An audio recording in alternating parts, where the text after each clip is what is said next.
what's happening, Phil, is that some protesters, that is so dangerous. That's insane, Phil. That's just... I'm just amazed for the people and the riders. Well, frankly, that is absolutely stupid. Gracious, Phil. That we see it every once in a while in the Tour de France, but they must have swung out there within moments of Bettiol getting there. And that's going to be absolute chaos. I remember this happening in the 80s with the great French cyclist Bernard Hinault. And he rode through them, punched them all, and kept going. He said, I'm sorry, I don't care what your protest is. I'm a professional cyclist, and I'm doing my job. So move out the way.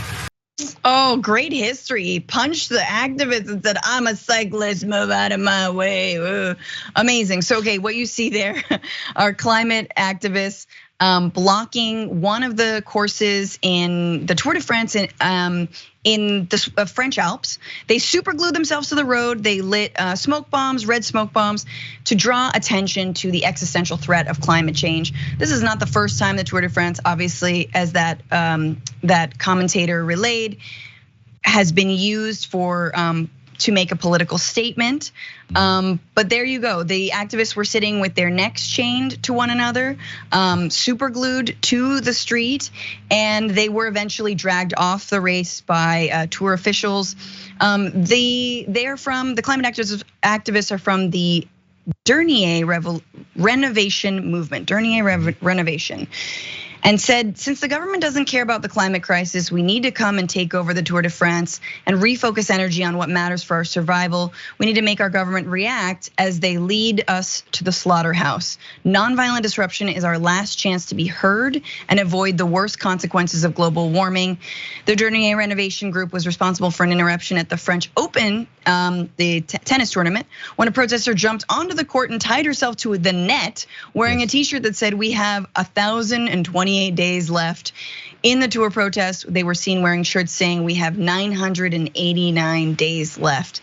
And I'm assuming that they're counting down the days before we need to actually reverse course when it comes to carbon emissions, when it comes to our climate footprint, before it's too late. And in a large party that is already too late, but not fully.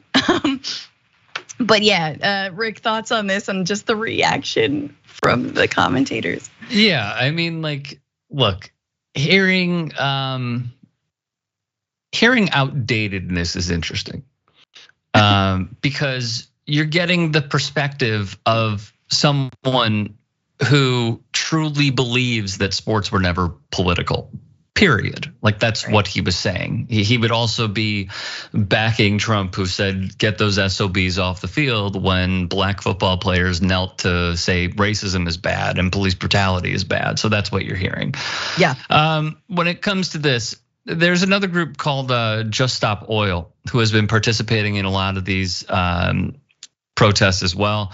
They have glued themselves to the Last Supper in an art gallery. They have gone out, I believe it was a Premier League match. It was a Premier League match. I believe Everton was playing, where one very brave man named Louis McKechnie, what would you say, cuffed his neck to the goalpost? If it's not cuffed, he put something around and like a lockbox. Yeah, it took him a while. It took them rather a while to get him off. They keep doing this, and I think this is good. I don't think this is bad, but it's amazing to me to see the reaction, because people are so upset at this sort of stuff, and to see how much people just don't know or literally do not care about climate change. Yeah, like seeing the water levels just decrease, seeing what's happening in the Arctic, seeing what's happening in India, where birds are literally dropping from the sky because it's 115 degrees. This is not normal. But I always think back to, because look at what happened with Joe Manchin just yesterday.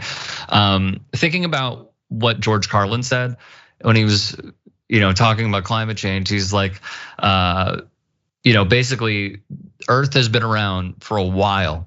Earth isn't going anywhere, we are. And it remains true because there is zero action being done to saving our existence. Absolutely. And of course, the right is freaking out. We won't play the clip, but they're like, they're on bikes. It's carbon neutral. What are you talking about? Actually, not quite true. So this is according to Cycling News. They would know the logistics of bringing a rolling village around approximately 4,000 people around France has made it so essentially that this is not a zero emissions event. As of last year, ASO claims, and this is the body that puts this together, claims that 100% of the carbon emissions produced by the tour organization itself are offset, but those calculations do not factor in the emissions produced by team staff, journalists, sponsors, corporate guests, fans, and associated folks following the race across its 3 weeks.